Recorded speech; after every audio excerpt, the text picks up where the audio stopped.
Hi, everybody. I definitely did nothing to deserve that, but I will take it. How's everybody doing tonight? Excellent. You hear a happy room. I see a lot of smiling faces. I think we're all pretty excited to be here. Would you agree? Yeah. My name is Aidan Flax-Clark. I'm part of the team that puts together Live from NYPL. So all of you here in this room, all of you watching online, thank you so much for being with us. And I have the great honor of getting to introduce one of our greatest living American writers, Marilynne Robinson.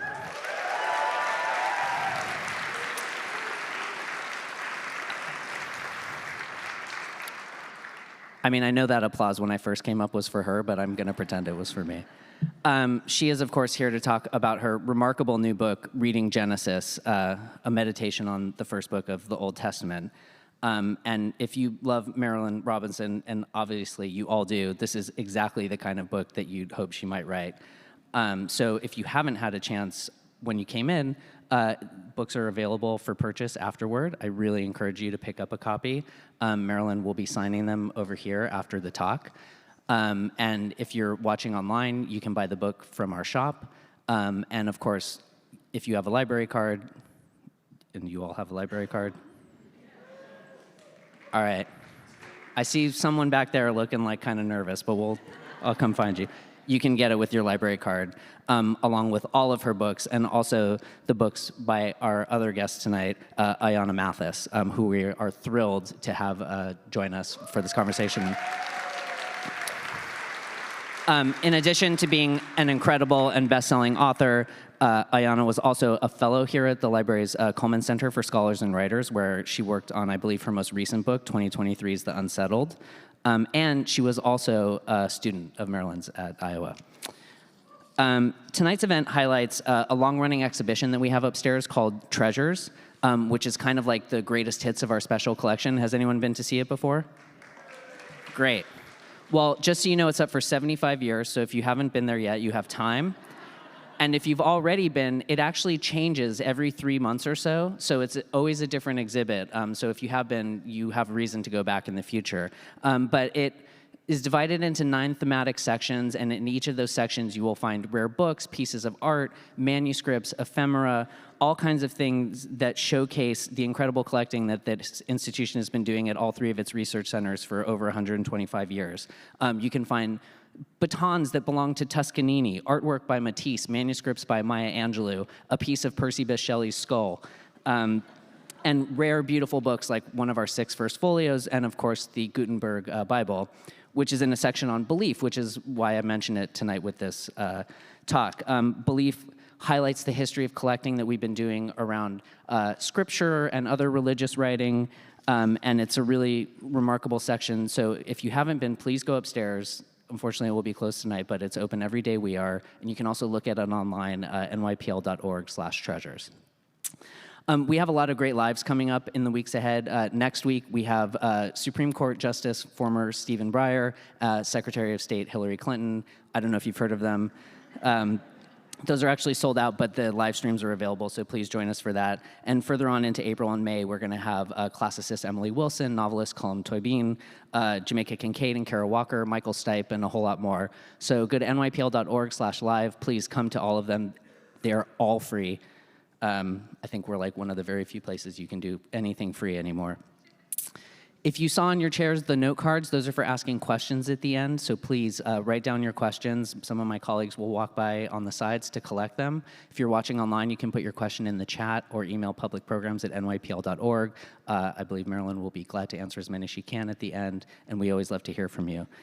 Live from NYPL is made possible by the continuing generosity of Celeste Bartos, Manaz Isbahani Bartos, and Adam Bartos. Treasures programming is made possible by the estate of Helen Sisterson, and of course we couldn't do any of this without all of you. So thank you very much for being here, and please join me in welcoming Ayana Mathis and Marilynne Robinson.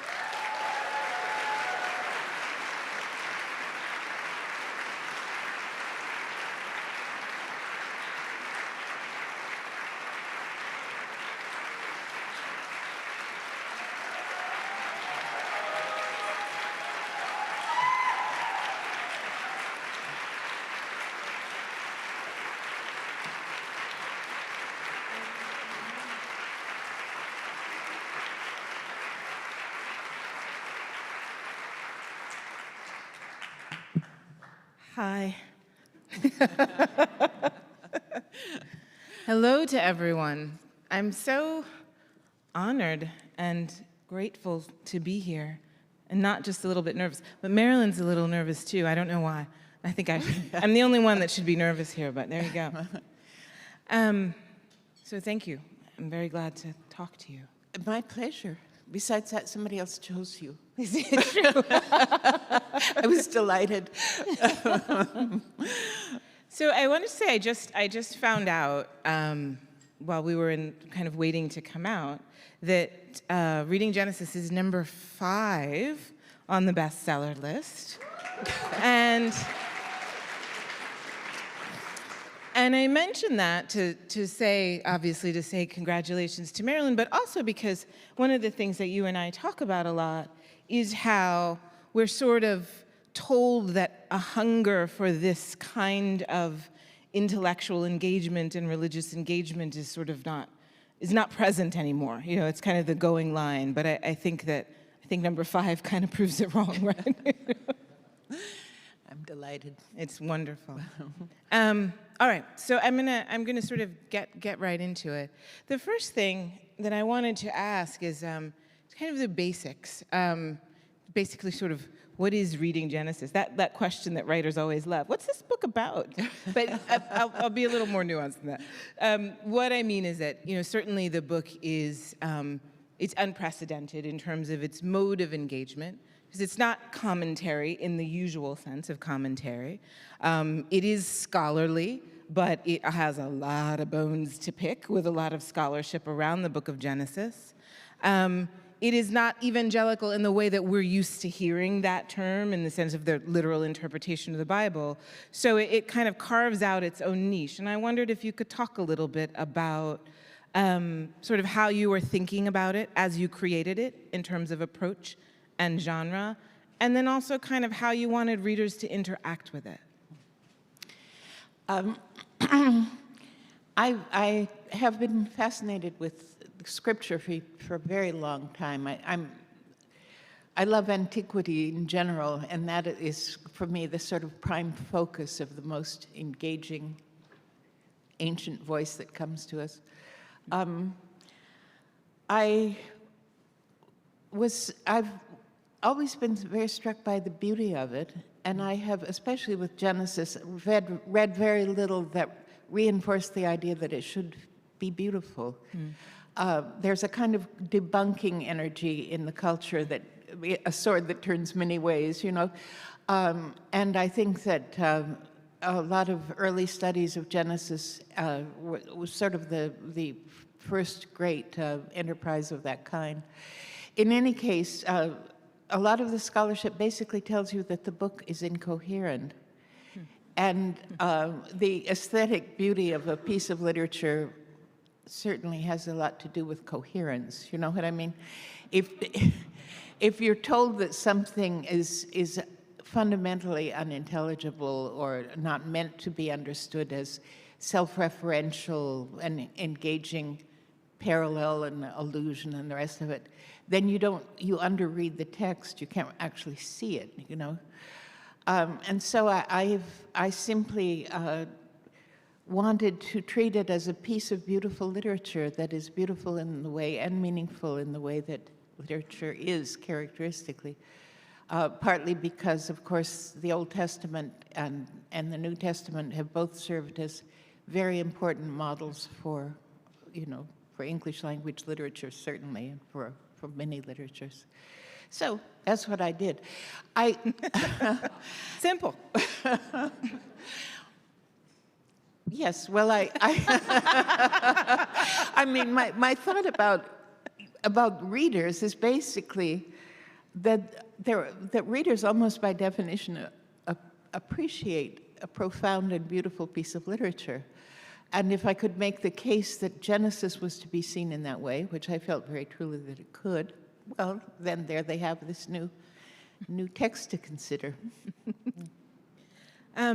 This made me think, this wasn't one of my questions, it's maybe like a little bit nerdy.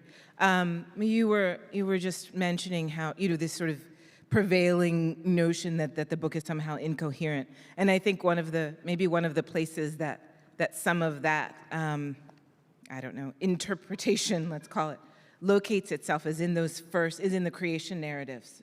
So the first one, which is the one that, is the sort of, in the beginning there was God, et cetera, And then we get to the second narrative, which is a little more narrative, really, right? Like it's Yes. sort of it's a little messier. It's a little it's quite different, folkloric, absolutely. And so I wondered, I was thinking about how often that those two narratives are used in a way as an example of, well, there must have been different sources. Here's an example of the incoherence, et cetera, but you certainly don't take it that way. You sort of take them as something that is unified, and kind of the juxtaposition of them makes something that is whole and meaningful and telling something profound about God and God's relationship with human beings. I just wonder if you could talk about that a little bit. Well, one of the things that's very striking to me is how absolutely singular the first poem of Genesis actually is. The fact that it's, let there be light and there was light, that's kind of like physics, I mean, the fact that they could have had that conception, which was unique to them. It's reality. We know that we derived from an event of some kind that was a tremendous release of energy and light and everything, that everything is composed of or ever will be, And then at the same time, we are also, making our way through life day by day, trying to put a little bit of something together, trying to, and the fact that we are, just like Adam and Eve, we are the direct creation of an inconceivable cosmic event. And at the same time, here we are, human. This is true, And it seems to me as if that is a very brilliant intuition that Genesis is very faithful to. So the fact, there is an unlikeness in let there be light and there was light and you will toil and weave, But it simply is there. So to call it incoherence or to say that this is simply pastiche undervalues, I think, the richness, the availability to thought that is actually inherent in the text as it's made.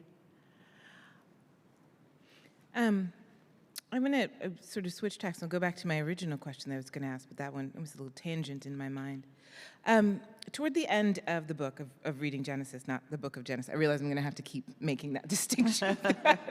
Right. Toward the end of your book, you mention Moby Dick's Father Mapple calling Scripture a mighty cable. And it seems to me, in a certain sense, that kind of easy, sort of ready at hand reference to biblical ideas and vocabulary is falling a little bit out of the current culture.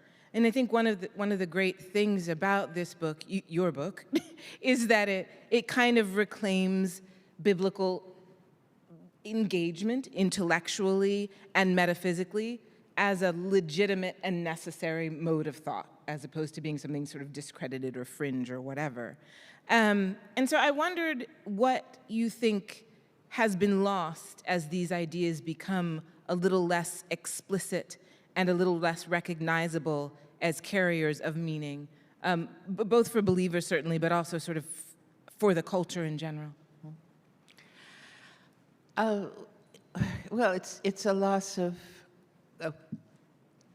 cultural history, in effect. I mean, in the sense that it's not uncommon to find students who don't read with comprehension literature that was written when these kinds of terms were part of the general language, not just of the educated, but of the culture in general,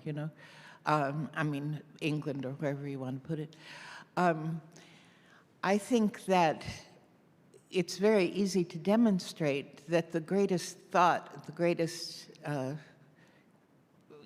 engagement with ideas that occurred before the modern period was an offshoot of theology. based in Scripture. The St. Augustine and all these people, all these people. But in any case, Descartes, I'll pick a name virtually, they were reliant on certain concepts that are theological intrinsically, and the loss of them, and frankly, the dismissal of them as being something that's extraneous to thought has simply alienated us from a cultural history that might be useful to have at some point.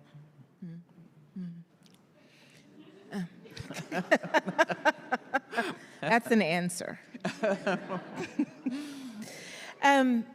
So I wonder, I think changing tacks a little bit, so much of the way that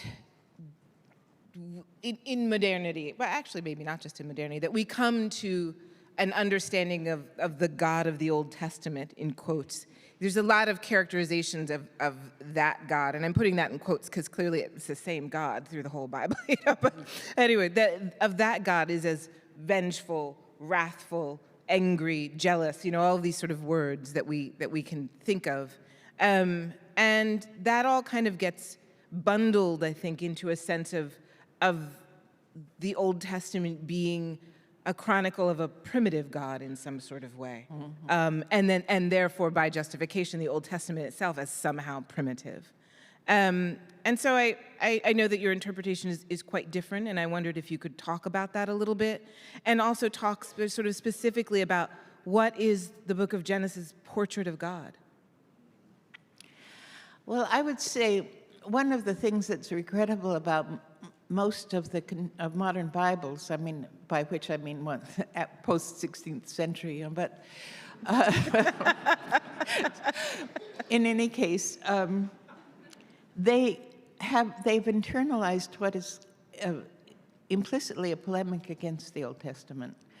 There was a lot of anxiety, right through the Christian period, a lot of anxiety about the fact that the character of God is actually established in the Old Testament, and that in order to differentiate Christianity from Judaism, they abused horribly, really, the Old Testament unembarrassed by the fact that Jesus clearly identifies absolutely with the Old Testament, quotes it a great deal and so on. But I had a thought. I will recover that thought. There are words that have come into translation that are traditional in terms of the Bible, but very bad translations. For example, the word vengeance. In Hebrew, it has the meaning of judgment. The worth of something being established, or the failure of something being established. In the Latin of the Vulgate, the word that is used is vindicatio. Vindication is the word we take from that, but in that Latin of that period, it meant, like the Hebrew, either to be judged and found for or against. The word vengeance actually comes out of medieval French, and it probably reflects more about the culture of Europe in the Middle Ages, than it has to do. It's the wrong word, and it's used very, very freely in reference to the Old Testament God. And then another example, the word zealous and the word jealous come from the same Greek root. They were originally one word. But so jealous meant passionate, and that's what the Jewish Publication Society translation says, passionate, where we say jealous. Not we, what am I talking about? I don't do it, but in any case, the word jealous acquires its modern meaning later, after the using the word in the scripture is already established, So jealous is an emotion that most of us would be embarrassed to admit to, at the same time that it's very freely applied to God, where you might say passionate if you were better, in touch with the Hebrew. So things like that have accumulated in the text, and it's very hard for people that lack basis of comparison or historical knowledge, very hard for them to know what they're seeing when they see those words. Can you talk a little bit about the sort of the Genesician? What would the word be? What is that? What portrait of God? Genesis portrait of God. Yeah, I think that Genesis portrait of God it's very, very metaphysical. I think that it has always the conception of the opening poem, always the conception of God as the creator, the let there be and there is.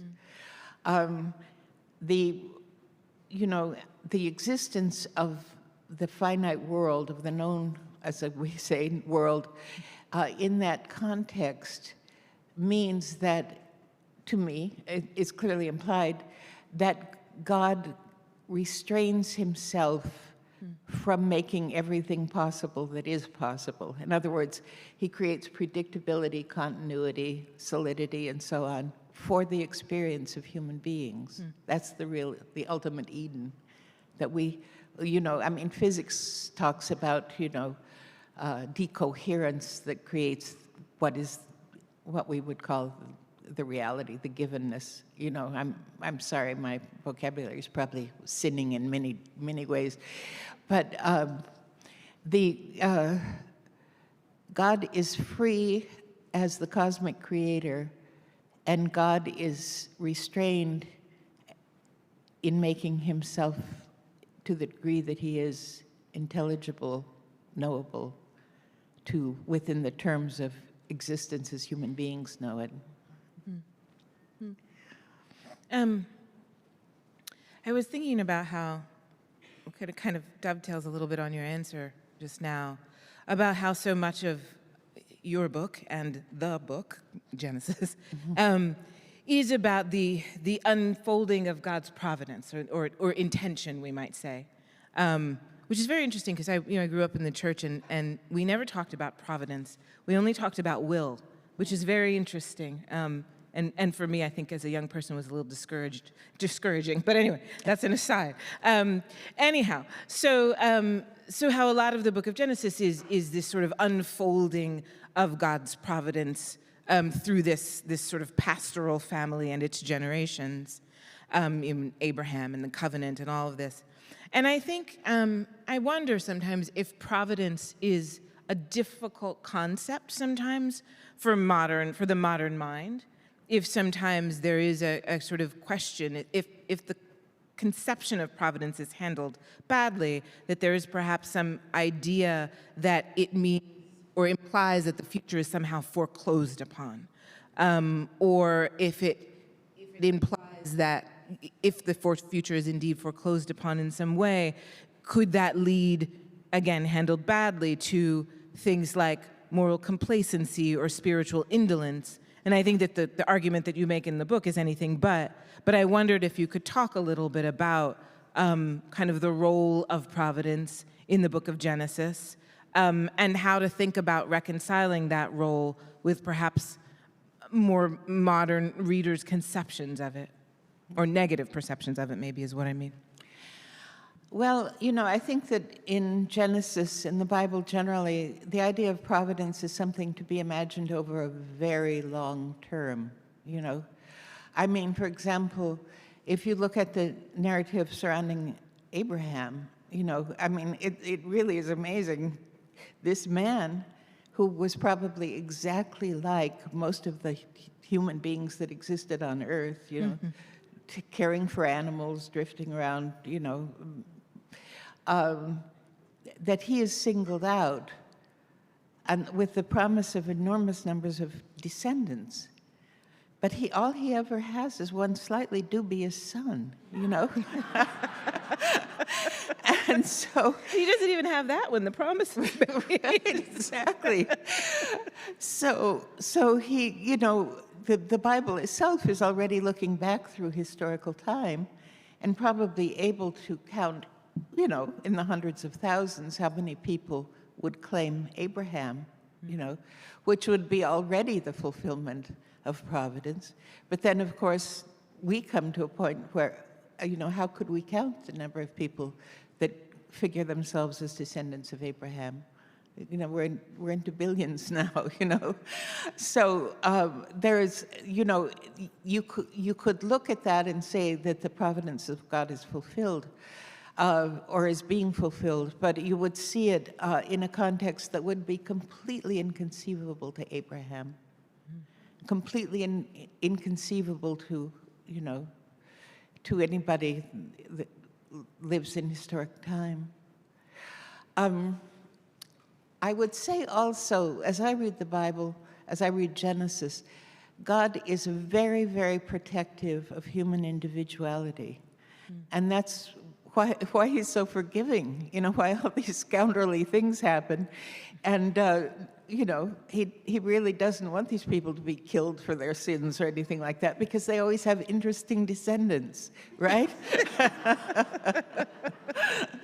But I think of it, and this is just, you know, myself wondering about it, but it seems to me as if the conception of God in Genesis is that a creator that is willing to put a creature so, you know, to create a creature so powerful, in effect, that we are on the margin of being outside providence, being outside the control, you know. And that is something that is, it's as if our individuality, which is so amazing, really, when, you know, it doesn't take much to make that point. It is so precious that it overrides all sorts of other considerations. You know, the sort of simple moral considerations, which have their virtues, but they're not the central thing. Human beings are the central thing. I was just thinking as you were talking about, you know, I think in some way, I mentioned earlier that, you know, I grew up in the church, and so we talked about God's will. We never talked about providence, and providence, in as much as its intention, it also, there's some implication of care there, right? In a way that will can seem maybe more autocratic, and that autocratic combination, that always was linked in the church that I grew up in as a kind of strictness around morality, or rather focus on morality. And I think you make the argument in the book, and maybe you could talk about this a little bit, that the arguments around kind of behavior are not, I mean, people are not always at their best by any means in the book of Genesis, you know? So I wondered if you could sort of talk about, and this is a half-formed question, I suppose, but morality, the way that it sort of plays out, and what that might have to do, if anything, with an idea of providence. I mean, all these folks are incredibly flawed and fallible, sometimes by accident, sometimes very intentionally, you know, yeah. Mm-hmm. Well, I think that if you look at the laws, basically the 10 that have been singled out as being, you know, preeminent, what they're doing is saying, don't murder each other, don't steal from each other, you know, don't lie about each other. What they're basically protections of human beings. You have to internalize them for yourself. But if everyone were to subscribe to them, everyone would have a pretty nice life, you know? I mean, in terms of human flourishing, that the laws are protective. I think that's something that is very much misrepresented. It's sort of like if you kill someone, you have a black mark on your soul, you know? Well, maybe, maybe not. The point is the other person has been killed, you know? So, well, that's what I mean, you know, in other words, laws are providential in the sense that to the degree that they're adhered to, and I'm you know, the ones that are humane laws, they are great protectors of the things that I think God most values, which are human beings in the integrity of their lives.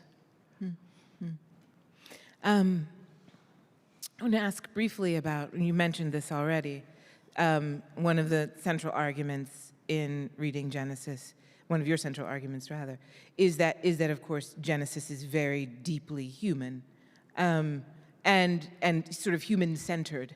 And in this case, as in the case with a great deal of the Bible, these humans are just kind of just folks, you know. They're shepherds and they're serving girls and they're slaves and they're just folks living in these sort of living out the dramatic ways in which we can all think that our lives play out dramatically, but in incredibly human ways, which made me began to think of Matthew, the sort of the phrase, the least of these, you know.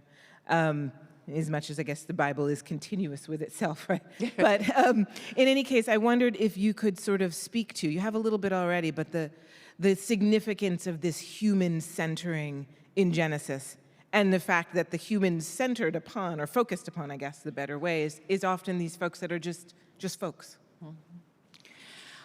Well, you know, again, I'm sort of thinking of God the Creator, you know, the idea, the assertion that we are images of God, not collectively and not in our best circumstances, but intrinsically.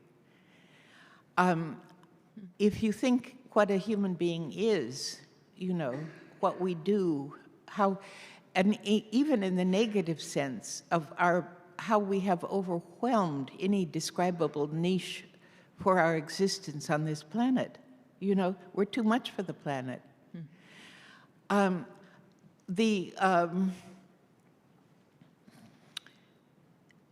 thing, I mean, this is simply categorically true. You know, if the things that normally mark people as exceptional are completely beside the point. You know, what is amazing about a person is a nervous system. What is amazing about them is the capacity to dream, to solve problems in their sleep, as we all do from time to time, you know, and so on. Our fantastic capacities of language. These things are irreducibly present, and anything that makes someone a hierarch of some sort or distinguishes them in any way is a superficial addition to the image of God that is the center of the human presence, any human presence. I'm gonna shift gears a little bit, because I think this book. You spend so much time thinking and talking about the kind of literary qualities and the sort of literary realities of the book of Genesis. And so I wanted to, which question shall I ask? I'll start with this one. You spend a lot of time, I think, talking about characters, you know, just meaning the people that people this book. And you talk about their motivations and their emotional and psychic states and things like that. I'm going to read just a couple of sentences. Here, Marilynne is writing about Joseph. Joseph will be confronted later by brothers who, so far as he could know, had agreed to leave him to die. He might have experienced captivity itself as a rescue and adapted to it on those terms. In any case, his father would live out long years among sons who were burdened with secrecy and guilt, always suspecting them, his divinely promised descendants, of a crime he might detest them for. Now his comfort would be Benjamin, Rachel's other child, who would have been too young to have any direct knowledge of these events, but would have felt their effect all around them. If all of this were explored as fiction, he would be a great point of view character. Indeed. And so, I mean, the observations like this, and there are many throughout the book, strike me very much as observations that only a fiction writer would make. And so I wondered if you could talk about these sort of deep character considerations and their implications in the book of Genesis, and then secondly, how those considerations for you might cast a light on, inflect your writing in fiction. Well, you know, one of the things that I think is very true of Genesis is that it's very, very emotionally powerful. If, you know, it has to be thought of as a continuous, ongoing, self-referential text. But imagine being this man who lives among sons that he feels would murder his, you know, his Rachel's son, you know, would murder their brother, you know. Imagine his being afraid to ask or to suggest, and they're being afraid, you know, that some test of, clearly they think that God is going to do something that exposes them and punishes them, you know. So they're living with that all the time, you know. And I think that if you think of the text as ongoing in that way, you understand the profound emotional burden that a certain kind of event can impose on a life, you know. Jacob, of course, Jacob is Israel, and Israel is the chosen people according to Genesis. But then we're given Jacob to consider what that might mean, you know. Jacob has as hard a life as any character in literature, I think, you know. And he's weary when he's finally introduced to Pharaoh, finally rescued from the difficulties of his life. He says, I'm old, but I haven't lived long, you know. I don't know, the idea of chosenness, I think, has been again distorted by the ideas in the Old Testament that are used to push it away. Because when you look at it, what it means is that certain people and their descendants become the carriers of historical providence, that's the word, I guess. But they themselves, over and over again, have no way in the world to know that it is anything that is happening through them is providential. What they are chosen for is being somehow preeminently exposed to the perils that human beings are exposed to, you know. They're the, what can I say, the sort of pioneers in the old sense of the word, you know, the people that are thrown out to the, before the battle begins, you know, to dig the trenches. Do you think that thinking about these characters so deeply has any sort of influence or framing for the way that you approach character when you write fiction? Mm-hmm. Yes. One of the things that I feel is very strongly true in, you know, anywhere in the Bible, is that judgment is never easy, never simple. There is never simply innocence and simply guilt, you know. That point is made so elegantly in the character of Joseph, who creates slavery in Egypt, you know. And I mean, what an incredible sort of balm to smooth over the fact that the great historical memory of the people who made this book is slavery in Egypt, you know. And I mean, almost anything that appears to invite, you know, judgment actually becomes complicated the farther that you look at it, you know. Which is a way of, you know, as Milton would say, of justifying the ways of God to men. Because we can experience life as unjust, but then we don't know life. We don't, you know, we don't see what the issue is. And I just think that that's incredibly important, just to maintain compassion and grace as human possibilities. I remember, I'll say, because I don't, it's just sort of bragging on you, but when I was your student, which most of us, I think, who were your student at some point probably learned most of what we know about writing from having been your student. One of the things that I remember that you said once in workshop, I don't remember what was happening, someone had put a story up, and the main character in the story was sort of doing more or less what you would have expected this main character to do, even from a vision. You know, there was a series of cliches going on. Wasn't my story.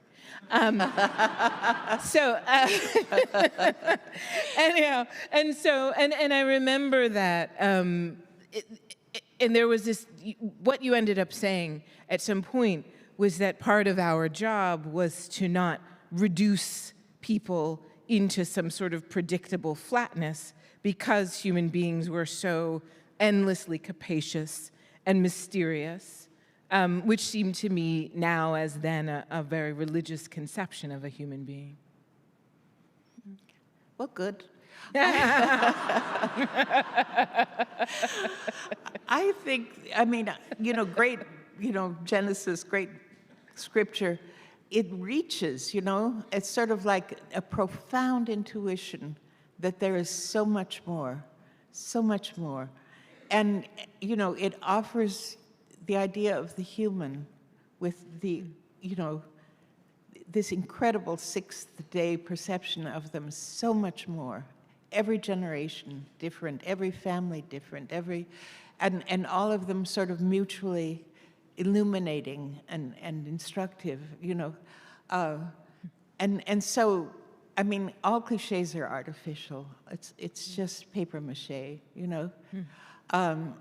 You can take off from them. It can be useful to invert them or whatever. But why bother?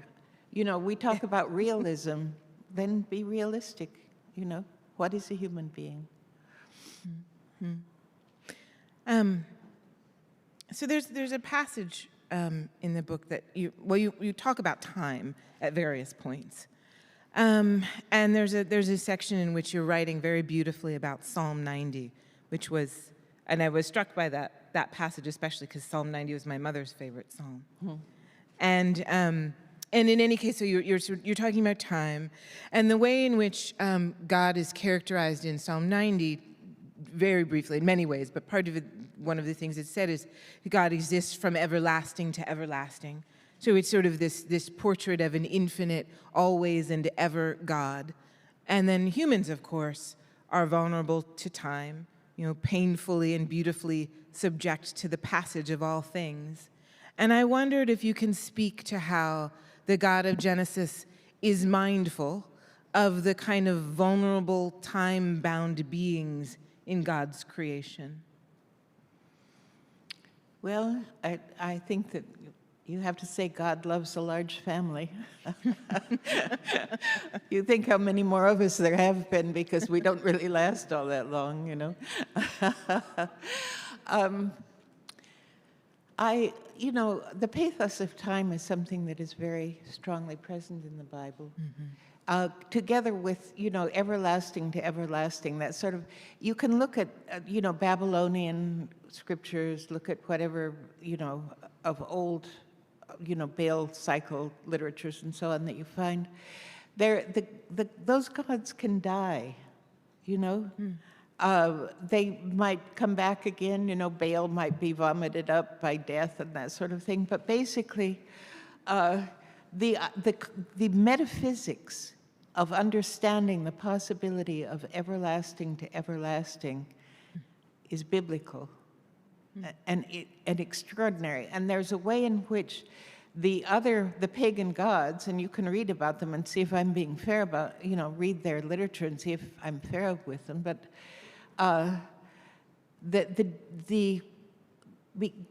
the pagan gods are like human beings in the sense that they need to be fed. That's what all that sacrifice is for. They can frighten themselves by releasing storms that threaten them and leave them, baying like dogs against the walls of the city and all this kind of thing, You have, on the other hand, you have this everlasting to everlasting, this utter supreme presence. And from that point of view, because he does not need people, because he does not die the way people do, he does not, he doesn't want temples and things like that, there's a sort of freedom in God to be present in any moment. You know what I mean? The very grandeur of the conception makes it a part of being itself, what we can know about it, the ongoingness of let there be and there is, I don't know. I think you might, but okay. I think you just said. And we're going to get to Q&A, but I want to sneak in one last kind of ending question, which was that this is sort of about a subject that you and I have discussed, and that vexes me, I think, in ways that it doesn't necessarily vex you, which is forgiveness. And we're sort of, and I ask the question because we're in this era of polemic, or at least we're told a sort of era of rampant unforgiveness. And I wondered if, as we end, which is also the end of the book of Genesis, the story of the Joseph cycles, the cycles of Joseph's stories, which culminate not just in an act of forgiveness, but also in that act of forgiveness's after effects. And so I wondered if you could speak a little bit about what, loosely interpreted, I guess you could say, almost that parable about forgiveness in some ways has to say about its own biblical context in which it occurs in the book of Genesis, but also if it has something that it might be able to say to us now. Well, part of the reason that I wanted to write something that would raise questions about our conception of God, that, if it's derived from Genesis, is very forgiving, amazingly. Sometimes it seems inappropriately forgiving. I think that, the refusal of forgiveness is the sort of ossification of a human impulse that is essentially alien from God. I think that forgiveness is actually a way to, to embrace, I'm not being literal about that. I think that resentment or the impulse toward punition or so on, they run against the stream of being. I'm not being articulate, but the point is I don't understand forgiveness terribly well myself, but I certainly am very impressed by its pervasiveness in the whole Bible, really. And it's like if we actually believed that each of us was actually God and a creature beloved by God, the first thing that we would owe is courtesy, right? Mm-hmm. Acknowledgement. And then after that, what we can consider to be appropriate relative to our sense of injury or vulnerability or whatever, it becomes another question then. Right? Thank you. I have some questions from all of you, so I shall read a few. This first one is, do you have any biblical scholars that you admire and with whom you resonate? I've tried this before. In 1509, an infant was born in Picardy. His mother named him Jean. When I say this thing about if we accept the meaningfulness of a human presence, we owe courtesy. We owe whatever we can give, basically, That's Calvin. I'm quoting Calvin. That's his gloss on who is our neighbor. Well, love thy neighbor as thyself, who is my neighbor. And then, of course, he just utterly blows up the idea that there could be anything but not only neighbor, but actually God himself, who stands for and will, this is Calvin, he will, if your enemy does you harm, Jesus is waiting to forgive your enemy for the harm he has done you, which is a pretty complex piece of theological reasoning. But how could it not be true? So anyway, he's he's a 16th century writer, and he has every difficulty that comes with being a writer of that period. But his best intuitions are of the highest order of any that I know, after perhaps, Augustine himself. So Calvin, whoever asked that question. I read a review. It was not full of admiration, but in general. But but he talks about, the fact that the streets of Geneva ran with blood and stuff. No, they didn't. All that's, it's just, we live in a swarm of hostile cliches about all kinds of things, and people are fond of them. And when occasion offers, they bring them out again, And the problem is, we don't have a reliable sense of history. And that's a very grave problem, I think. Here's another question, which asks which translations you worked with. I'm assuming, presumably, for this book specifically, of the Bible. Well, I used the Revised Standard Version is really my favorite, but that's kind of hard to find these days. I don't like the New Revised Standard as well as the Revised Standard, but some people might find that hair-splitting. I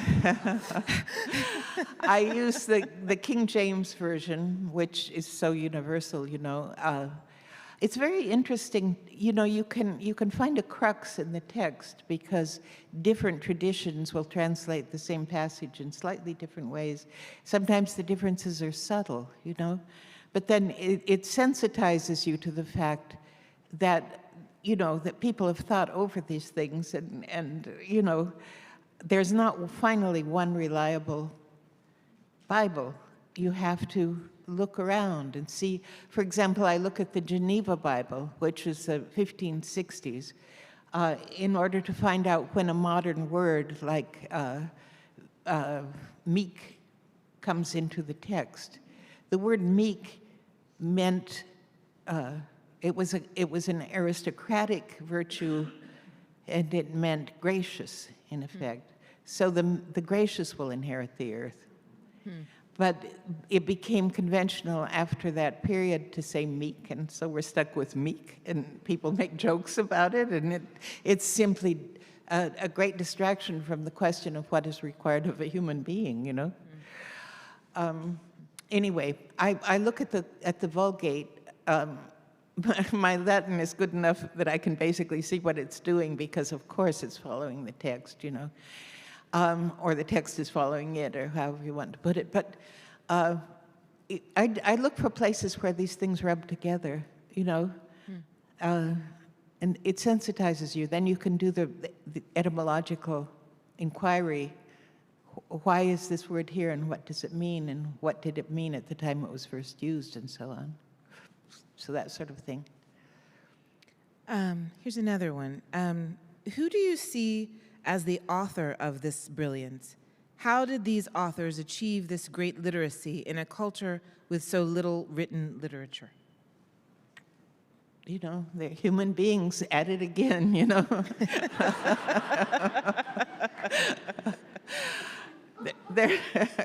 How indeed, something that looks like, I think, Canaanite or Hebrew begins to be, scrawled on surfaces and so on at a certain point. They did what they do. I think it's fascinating. That language group as written is very early, as a kind of an alphabetic way of writing, It became the written language of Greece and so on. Homer is writing in a modified version of Moses's alphabet, But I don't know. And I think that every day, we should wake up in the morning and say, how did human beings start writing books? and why are they metaphysical at the beginning? Why are we all enchanted by visions of reality, of being itself that took form thousands of years before there was any education of it as we recognize, or mass literacy as we recognize, and so on.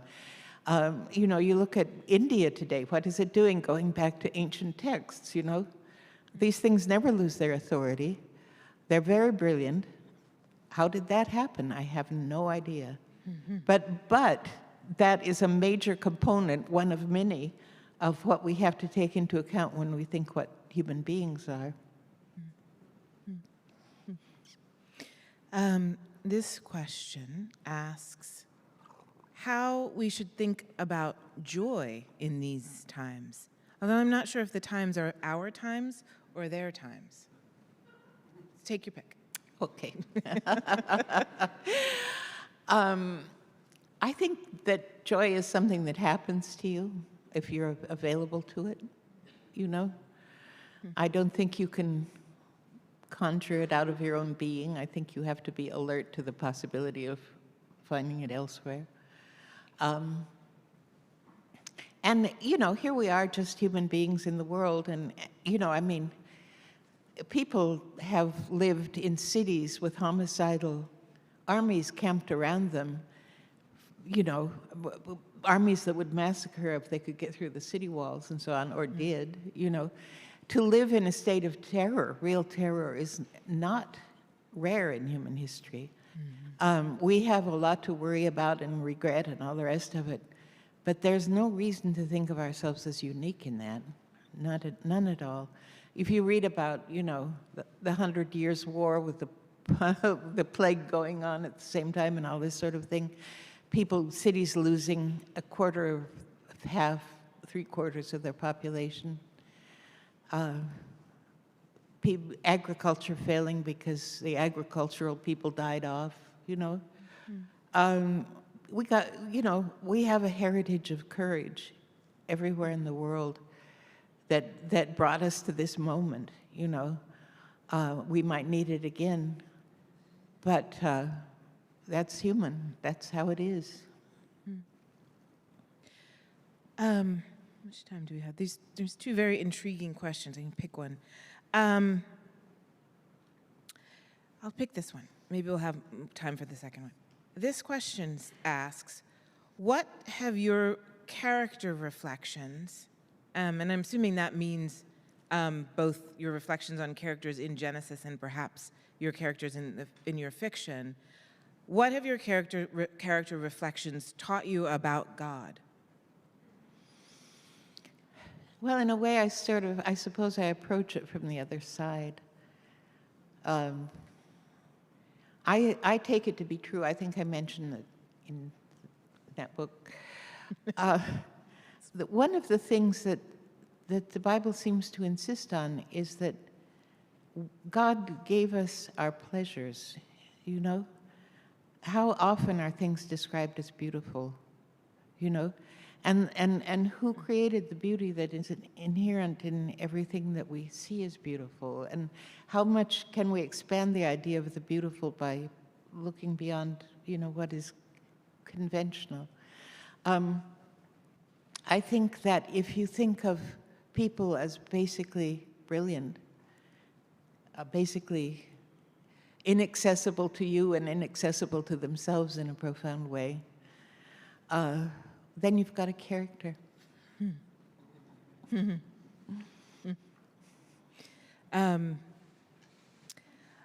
This question sort of dovetails on it. I'm almost hesitant to ask because that was such a lovely way to end. But this asks, is your intrigue with Genesis religious or aesthetic?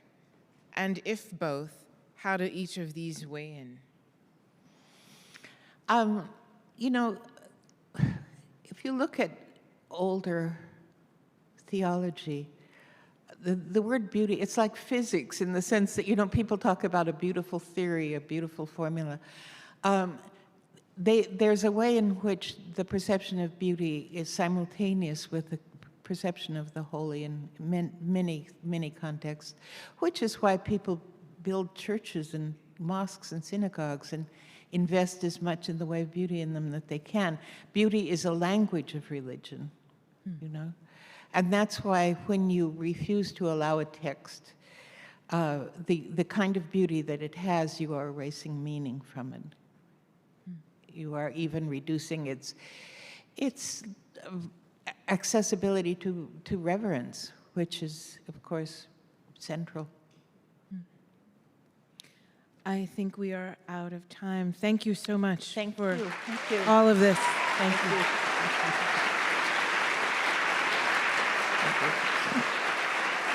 Thank you.